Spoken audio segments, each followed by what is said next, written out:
Hi everyone, my name is Ruchin and I welcome you to your PDA Education. So today we are going to talk about a very important topic for your Coal India Limited examination. So as you all know, Coal India Limited में environmental engineering के लिए vacancies निकली है. So all those students who have their specialization in environment or they have completed their BTech in environment, those students were eligible और उनके लिए we have come up with a session, today's session, particularly taking the example of environmental chemistry.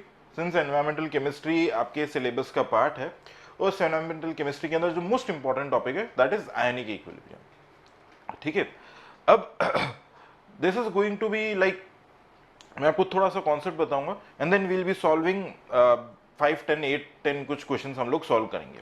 Okay, तो सबसे पहले समझते हैं. देखिए, the pattern of question is very simple. You'll get 180 questions and you'll get 200 questions and you'll have to solve it in 180 minutes. मतलब 3 घंटे में आपको 200 क्वेश्चन सॉल्व करने हैं. अब उसके लिए स्पीड इज रिक्वायर्ड. ठीक है, प्लस जो क्वेश्चंस आएंगे ना, questions will be very easy. Question should not be that hard. Question tough नहीं होंगे, question should be easy. Okay, तभी आप क्वेश्चंस को अटेम्प्ट कर पाएंगे. ओके, बाकी आप अटेम्प्ट ही नहीं कर पाएंगे. So that is why the questions will be easy, but you need to know a little bit of सभी टॉपिक्स के बारे में थोड़ा थोड़ा आपको पता होना जरूरी है. सिंस एनवायरमेंट से रिलेटेड है and we are taking the most important topic ionic equilibrium. It is the most important topic. चलिए, सो आयनिक इक्विलिब्रियम में कोल इंडिया लिमिटेड के लिए क्या क्या पढ़ने जरूरी है. Okay, first of all you should have basic knowledge of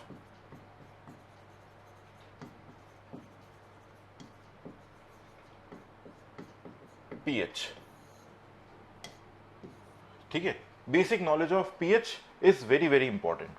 मतलब जैसे आई गिव यू पीएच क्या होता है. PH equal to negative log of H plus ion होता है.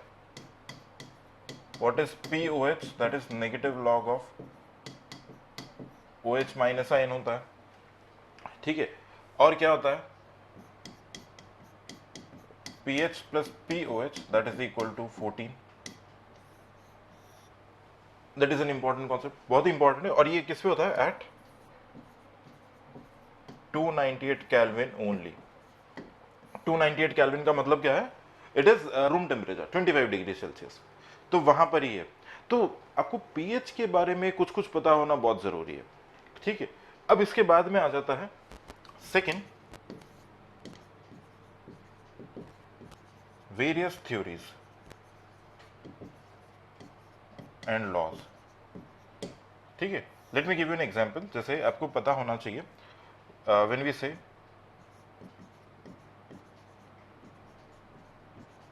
Arrhenius concept of acids and bases.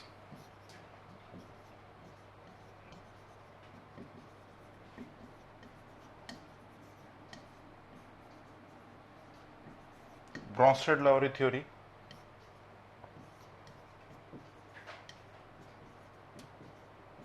Oswald's dilution law. ठीक है, Oswald's dilution law. तो ये कुछ ऐसे टॉपिक्स हैं जो आपको पता होने चाहिए. ओके, अगर आपको नहीं पता है तो आप मॉड्यूल में एनरोल कर सकते हो. उस मॉड्यूल के अंदर बिल्कुल स्ट्रक्चर्ड वे में कि यार भाई मुझे एनवायरमेंटल केमिस्ट्री में आयनिक इक्विलिब्रियम में क्या क्या पढ़ना है, किस ऑर्डर में पढ़ना है, ये सारी चीजें बहुत अच्छे तरीके से एक्सप्लेन करेंगे in detail with numericals with questions as well for your enhanced, थोड़ा और आपको समझ में आए उसके लिए. ये सारी थ्योरीज आपको पता होनी जरूरी है. थर्ड, थोड़ा सा आपको बफर सॉल्यूशन के बारे में पता होना चाहिए. जैसे what is an acidic buffer. Acidic buffer क्या होता है, बेसिक बफर क्या होता है. ठीक है, ये पता होना चाहिए. या पहले आपको ये पता होना चाहिए कि बफर सॉल्यूशन ही क्या होता है. ठीक है, ये पता होना चाहिए.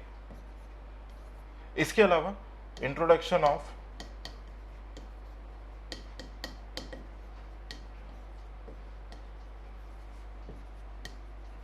Any salt to water. Let's say पानी है, उस पानी के अंदर वाटर के अंदर हमने कोई सॉल्ट डाल दिया, ओके, लेट्स से NaCl, तो क्या इफेक्ट होगा उसका पीएच पे ऊपर, उसका क्या इफेक्ट होगा, या वो सॉल्यूशन एसिडिक हो जाएगा, बेसिक हो जाएगा, क्या हो जाएगा? ओके, जैसे NaCl डाला है उसी की तरीके से हो सकता है कि अमोनिया डाल रहे हैं, ठीक है, कॉपर सल्फेट डाल रहे हैं, कुछ भी ऐड कर रहे हैं। तो ये सारे कॉन्सेप्ट्स हैं जो आपके आयनिक इक्विलिब्रियम के बड़े इंपॉर्टेंट हैं, ठीक है। इन सब में से जो हमारे लिए मोस्ट इंपॉर्टेंट बनता है ना, वो है ये वाला basic knowledge of pH, one of the most important. और बच्चे स्टूडेंट्स इसके अंदर अटक जाते हैं। वाई? देखो, ये एक्सप्रेशन क्यों होता है, पीएच प्लस पीओच इक्वल टू 14 क्यों होता है, ठीक है। आप में से हो सकता है कि काफियों को पता होगा क्यों होता है, बट बहुतों को नहीं पता होता है, ठीक है, कि पीएच प्लस पीओच इक्वल टू 14 क्यों होता है। ओके, मॉड्यूल के अंदर मैंने हर एक चीज इतना ज्यादा डेप्थ में बता रखा है कि अभी तो हमारा सेशन छोटा सा रहेगा, बट जब आप पढ़ोगे तो आयनिक इक्विलिब्रियम ही आपको 4 से 5 घंटे का मिलेगा। इतना बड़ा सिर्फ आयनिक इक्विलिब्रियम है। ओके, तो बिल्कुल ही डेप्थ के अंदर है, अ लॉट ऑफ न्यूमेरिकल्स। इसके अलावा आपको कुछ टर्मिनोलॉजीज पता होना चाहिए, जैसे what is degree of dissociation, भाई डिग्री ऑफ डिसोसिएशन क्या है। इसके अलावा आपको पता होना चाहिए व्हाट इज डिसोसिएशन कांस्टेंट, ठीक है, ये चीजें आपको पता होनी चाहिए। इन अ सेंस आई से पूरा का पूरा जो आयनिक इक्विलिब्रियम है, ओके, कंप्लीट आयनिक इक्विलिब्रियम यहां पर लिखते हैं, जो पूरा आयनिक इक्विलिब्रियम है that will deal only in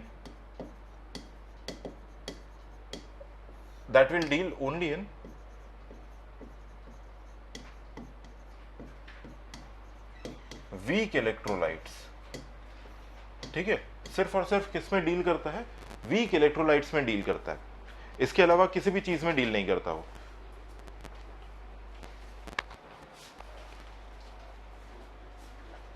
ठीक है। आयनिक इक्विलिब्रियम वीक इलेक्ट्रोलाइट्स में ही डील करता है। अब देखें, अगर वीक इलेक्ट्रोलाइट्स है, what are weak electrolytes, electrolytes which are made up of weak acid और weak salt, sorry not salt, base, ठीक है, उसी की स्टडी होती है वीक इलेक्ट्रोलाइट्स की। It can be weak acid और समथिंग, वीक एसिड हो सकता है, वीक बेस हो सकता है, वीक सॉल्ट हो सकता है। Let's introduce one weak salt, ठीक है। तो ये सारी की सारी चीजें मैंने बता रखी है। ओके, वीक एसिड क्या है, वीक बेस क्या है, या वीक सॉल्ट क्या है, और स्ट्रॉन्ग कब हो जाएगा, ठीक है, ये सारी चीज बता रखी। तो आपको एक ब्रीफ एक आइडिया लग जाएगा कि यार आपको क्या क्या पढ़ना है, किस तरीके से पढ़ना है, बिल्कुल स्ट्रक्चर्ड वे में। ओके, एनवायरमेंटल केमिस्ट्री में आपको क्या क्या पढ़ना है, उसके बाद में आपके एनवायरमेंट के अंदर क्या है, एयर पोल्यूशन नॉइज पोल्यूशन में क्या करना है, सॉलिड वेस्ट मैनेजमेंट में क्या पढ़ना है, इंपैक्ट असेसमेंट क्या है, एनवायरमेंट इंपैक्ट असेसमेंट क्या है, करंट अफेयर्स वगैरह सारी चीजें उसके अंदर में है। चलिए, ये थोड़ा सा जस्ट एक ओवरव्यू हुआ है, हालांकि हर एक टॉपिक में जितना मैंने आपको ओवरव्यू बताया ना, हर एक topic just basic knowledge of pH will take रफली अराउंड 2 to 3 आवर्स, इतना लंबा टॉपिक है। ओके, बेसिक वेरियस थ्योरीज सारा का सारा, इसके अंदर ल्यूइस थ्योरी भी है फॉर एसिड्स एंड बेसिस, तो वो वाला पार्ट भी है। बफर सॉल्यूशन काफी क्वेश्चन आते हैं इसके अंदर, और भी चीजें हैं जैसे right here common ion effect,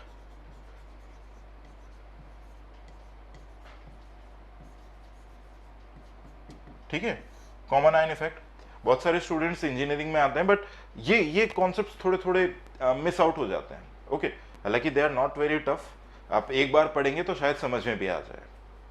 okay, चलिए, now let's move towards question part. Okay, so I have got few questions with me, ठीक है, मेरे पास में कुछ क्वेश्चंस है, वो questions we will try to solve. चलिए, let's go with the first question. First question is sum of pH and pOH of an acidic solution at 25 degrees Celsius is sum of pH and pOH. अब देखो, pH plus pOH,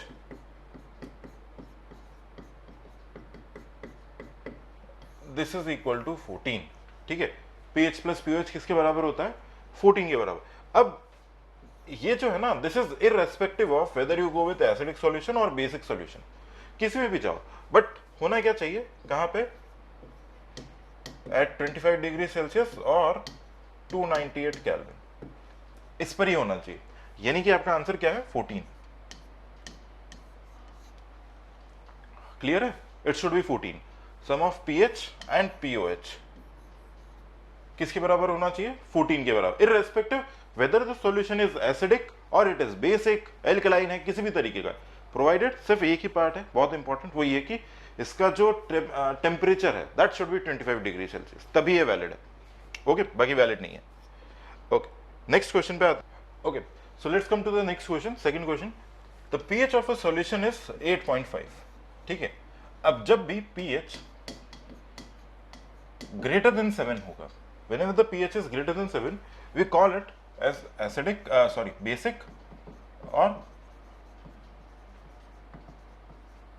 alkaline solution. Whenever the pH is less than 7 we call it acidic, और जब भी pH equal to 7 होगा that will be neutral. अब जब आप module में आओगे ना, तब आपको ये भी पता चलेगा कि यार pH 7 का क्यों क्राइटेरिया है। Okay, why pH ranges between 0 to 14, why not 0 to 15, और क्या pH नेगेटिव हो सकता है, ये सारी चीजों पे जो शायद आपने ना सोची हो कि यार 7 को ही न्यूट्रल क्यों बोल रहे हैं, राउंड फिगर कर देते, 10 कर देते, pH इक्वल टू 10 को न्यूट्रल बोल देता है, तो ऐसा क्यों नहीं बोला, 7 को ही क्यों बोला? ठीक है, सबके पीछे रीजन है। सो यहां पर क्या दिखता है? The answer is basic. Clear है? चलिए अब इसके बाद में आते हैं, the pH of 0.001 molar NaOH aqueous solution is, आपको क्या बताना है? जैसे आपको दिया है pH of 0.001 molar NaOH aqueous solution। देखो सबसे पहले NaOH दिया है। NaOH क्या है? It is a strong base, ये है स्ट्रॉन्ग बेस NaOH। तो जब ये डिसोसिएट होगा तो ये Na plus plus OH minus में डिसोसिएट होगा। ओके, Na प्लस और OH माइनस में डिसोसिएट होगा। अब NaOH जो है Na प्लस और OH माइनस में हो रहा है डिसोसिएट, और ये कंप्लीटली डिसोसिएट हो जाएगा। Why? Because it is a strong base. ठीक है, इसका कॉन्सेंट्रेशन कितना दिया है? 0.00001। I can call it 10 to power -3 molar, बोल सकते हैं कि ये 10 टू द पावर -3 मोलर है। अब आपको pH बताना है इसका, तो pH बताने के लिए क्या करेंगे? सबसे पहले विल कैलकुलेट pOH। अब देखो ये स्ट्रॉन्ग बेस है, स्ट्रॉन्ग बेस है तो पूरा का पूरा डिसोसिएट हो जाएगा। अगर यहां पर इसका कॉन्सेंट्रेशन 10 टू द पावर -3 था, तो OH माइनस का कॉन्सेंट्रेशन भी कितना आएगा? 10 टू द पावर -3। ठीक है, तो negative log of 10 to the power -3, so यहां से pOH आ जाएगा 3। ठीक है, pOH आ जाएगा 3। अब pOH अगर 3 आया है तो pH plus pOH equal to 14। Now here we will assume that कि टेम्परेचर 25 ही है, इसलिए pH plus pOH equal to 14 है। तो अगर मुझे pOH 3 पता है तो क्या यहां से हम pH निकाल सकते हैं? 14 minus 3 that is equal to 11। So the answer is option C. Is it clear? Simple sir, answer equal to C. Next question है, the Ostwald's dilution law is applicable for. So let me tell you, जितने भी laws हैं ionic equilibrium के, या जो भी rules हैं, जो भी थ्योरीज हैं, सब कुछ किसके लिए है? For weak electrolytes. क्योंकि स्ट्रॉन्ग इलेक्ट्रोलाइट्स तो पूरे के पूरे डिसोसिएट हो जाते हैं, कंप्लीटली डिसोसिएट हो जाते हैं, तो उनके लिए कोई थ्योरीज नहीं है। तो जो भी थ्योरीज है वो सिर्फ और सिर्फ किसके लिए? वीक इलेक्ट्रोलाइट्स के लिए। ओके, चलिए after this fourth question let's move to the next question, fifth question. On dissolving sodium chloride in water, the pH of the solution, pH पे क्या इम्पैक्ट होता है? जैसे मैंने आपको बोला, देखिए on dissolving sodium chloride in water, on dissolving sodium chloride in water, तो देखो NaCl है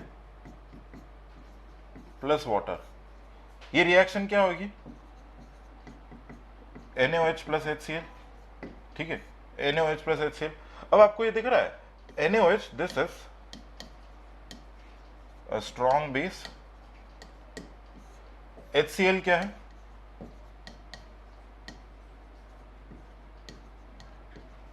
It is a strong acid. ठीक है, strong base strong acid neutralize कर देंगे, तो किसी तरीके का कोई चेंज नहीं आएगा. Answer is option 5, option C. It will remain unchanged. Okay. Now, acetic acid is a weak acid because it is. अब acetic acid क्या है? Weak acid है. क्यों बोल रहे हैं weak acid?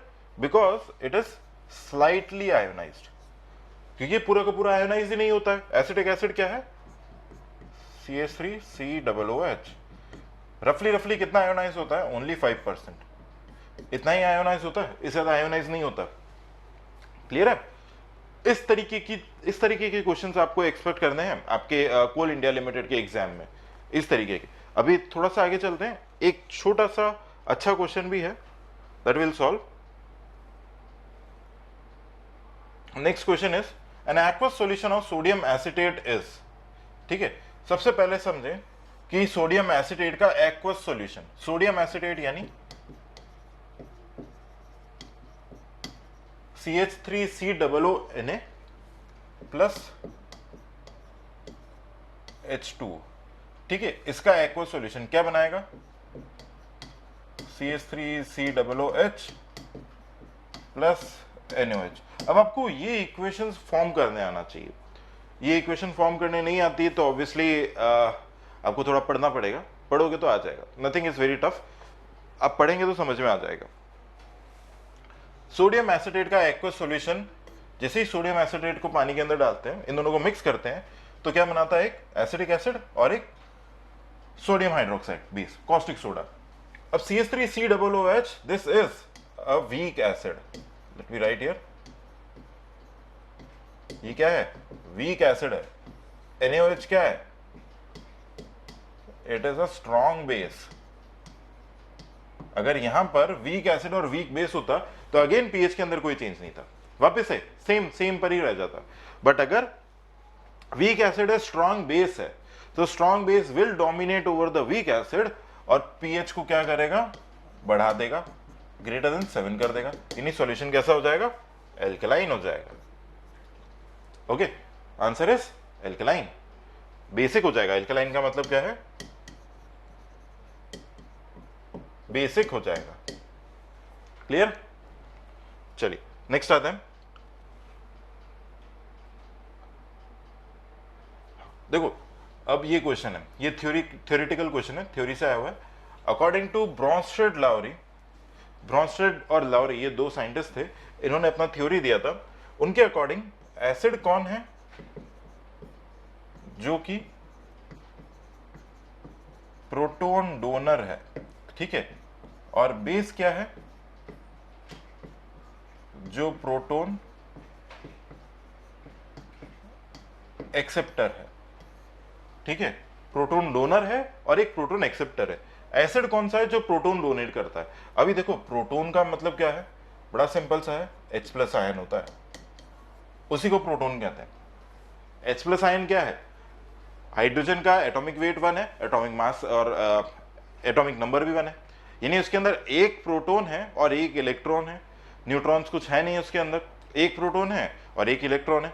जब उसका आयोनाइज्ड फॉर्म बनाते हैं, उसको इलेक्ट्रॉन को बाहर निकाल दिया, तो इलेक्ट्रॉन को बाहर निकालने से जो न्यूक्लियस के अंदर बच जाएगा, that is H+, that is simply proton.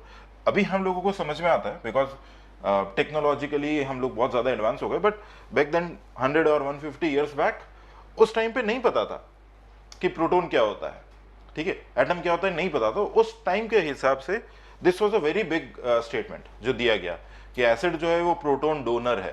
Proton word को यूज करना was very very new at that point of time, उस टाइम के लिए.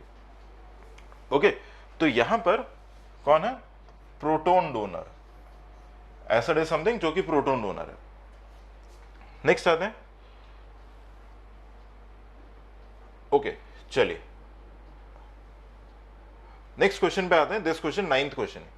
The pH of 0.01 molar monoprotic acid is 4.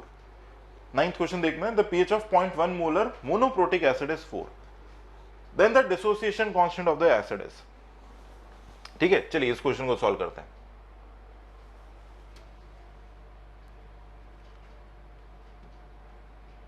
देखिए आपको क्या दिया है, सबसे पहले बोला है कि भाई कैसा है, मोनोप्रोटिक एसिड।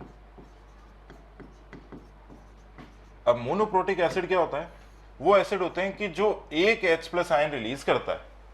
ठीक है, मोनोप्रोटिक एसिड क्या होता है, वो एसिड होता है जो एक H प्लस आयन रिलीज करता है, that is called as monoprotic acid. अब इसके बाद में नेक्स्ट क्या आता है, जिससे दिया Ha, this gives H plus plus A minus. Let me just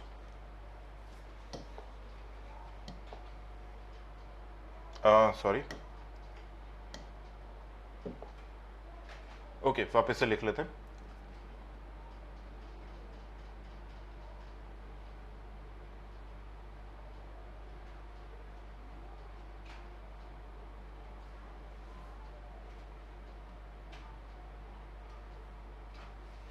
देखिए मोनोप्रोटिक एसिड बड़ा सिंपल सा है, ऐसा एसिड है जो एक H प्लस रिलीज करता है। लेट से HA है, कितना बनाएगा, H plus plus A minus.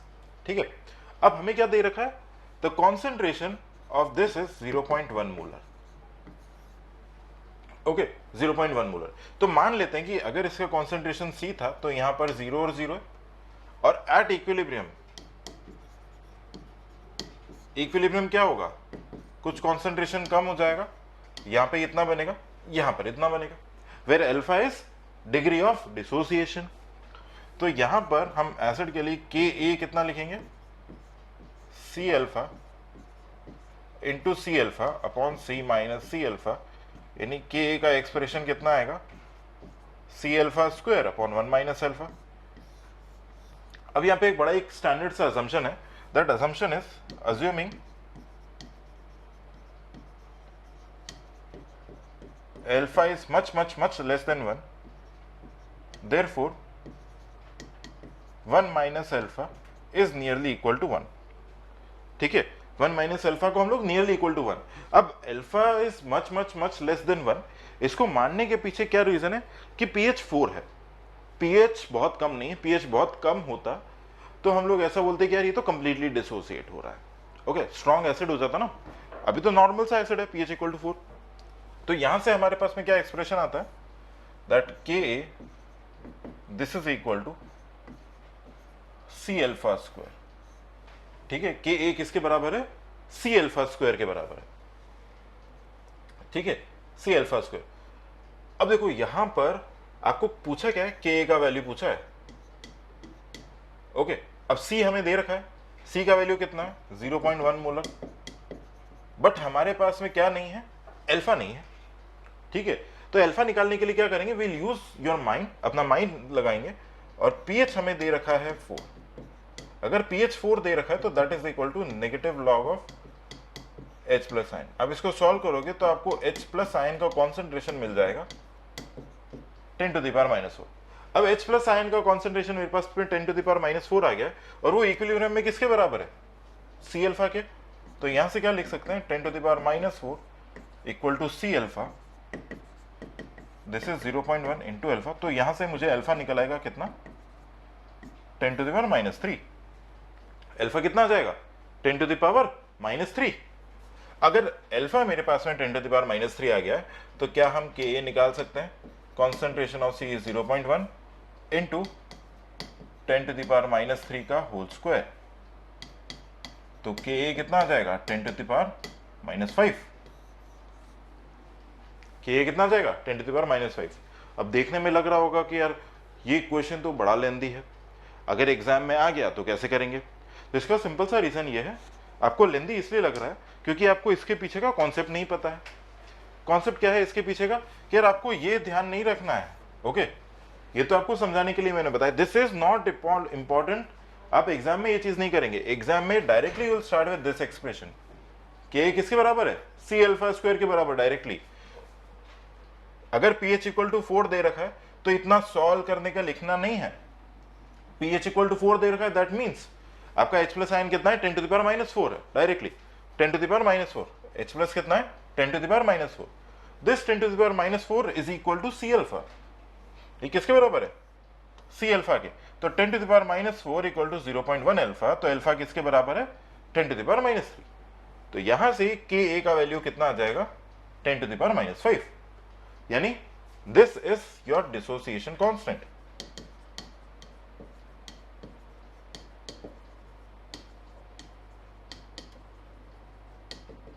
Ten to the power minus 5. और अल्फा हमारे लिए क्या है this is degree of dissociation. देखो अगर आपको नहीं समझ में आ रहा है कि ये टर्मिनोलॉजीज क्या है, आई सजेस्ट यू कि आप मॉड्यूल के अंदर एंटर कर लो, उसको एनरोल कर लो. तो आपको ये अल्फा, ये के, अभी तो के चल रहा है, बाद में आप देखोगे के बी भी आ जाएगा. ठीक है, बेसिस के लिए भी आ जाएगा. तो वहां पर कंफ्यूजन ना हो, स्ट्रक्चर्ड वे में थोड़ा सा पढ़ाई करें कि यार पहला टॉपिक ये, दूसरा ये, तीसरा ये, चौथा ये, और इस तरीके से इफ यू स्टडी ना तो आपको दिखेगा कि this is not very tough.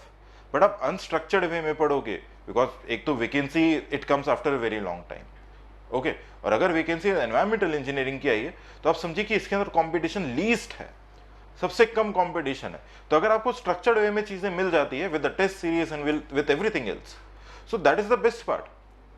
Correct. तो यहां पर इस क्वेश्चन को भी सॉल्व करने में it should not take more than 40 seconds. 40-50 second से ज्यादा नहीं लगना चाहिए. At max it can be 1 minute, assuming कि आप ये भी कर रहे हैं. ओके, तब जाके आपको 1 मिनट लगना चाहिए. बाकी जब भी आप एग्जाम में जाओ ये तो आपको करना ही नहीं है इतना सारा. आपको सीधा लिखना है K equal to C alpha square है, खत्म. के हमारा सी अल्फा स्क्वायर है, पी एच इक्वल टू 4 दे रखा है, यानी H plus 10 to the power minus 4 है. H plus 10 to the power minus 4, this is equal to C alpha. तो अल्फा मेरे पास डायरेक्टली आ जाएगा 10 टू द पावर माइनस 3. यानी कि अल्फा निकालने तक आपको पेन उठाने की भी जरूरत नहीं है, और उसके बाद में के का वैल्यू निकालना है. ऐसे स्टैंडर्ड क्वेश्चन से मॉड्यूल के अंदर आपको मिलेंगे. ठीक है, तो इसका आंसर देखते हैं. आंसर कितना आएगा 10 to the power minus 5. Okay, चलिए नेक्स्ट आते हैं. The strength of an acid depends upon. Acid का स्ट्रेंथ किस पर डिपेंड करता है H प्लस आयंस पे. एसिड का स्ट्रेंथ किस पर डिपेंड करता है H प्लस आयंस पे. So it depends upon the concentration of H plus ions. Answer is option C. H plus ion की कॉन्सेंट्रेशन पर ये डिपेंड करता है, इस पे बी पर नहीं, बेस यूज नहीं, और हाइड्रोलिसिस नहीं. सो देखिए इस तरीके के अगर आपको देखिए we will have more sessions in the coming time, we will have more sessions. But if you are serious about your examination, okay, एक तो एनवायरमेंटल इंजीनियरिंग के लिए वैकेंसी निकली है, अगर आप सीरियस हैं तो you enroll into the module of Yourpedia. Okay, that will help you in a structured way में. आपको बताएंगे कि यार आपको ये पढ़नी है, इस तरीके से पढ़नी है. Okay, live classes, doubt classes, test series, recorded questions, live questions, सारे के सारे रहेंगे इसके अंदर. So you can visit yourpedia.in और the information would be given in the description. From there you can enroll into the course और वहां से आप पढ़ाई करना शुरू कर सकते हैं. अंडरस्टैंड, पीएसयू के अंदर this is a once in a while opportunity, सालों के बाद में आती है, तो इसको ऐसे नहीं जाने देना है. ओके, लीस्ट कंपटीशन के साथ में आया है एनवायरमेंटल इंजीनियरिंग के लिए के अंदर. The competition is least. अगर आपका सिविल से है तो कंपटीशन ज्यादा होता है, मैकेनिकल में और भी ज्यादा है. ठीक है, एनवायरमेंटल इंजीनियरिंग में सबसे कम कंपटीशन है. So try and understand this thing. So will meet in another session. Till then everyone take care. Bye bye. Thank you.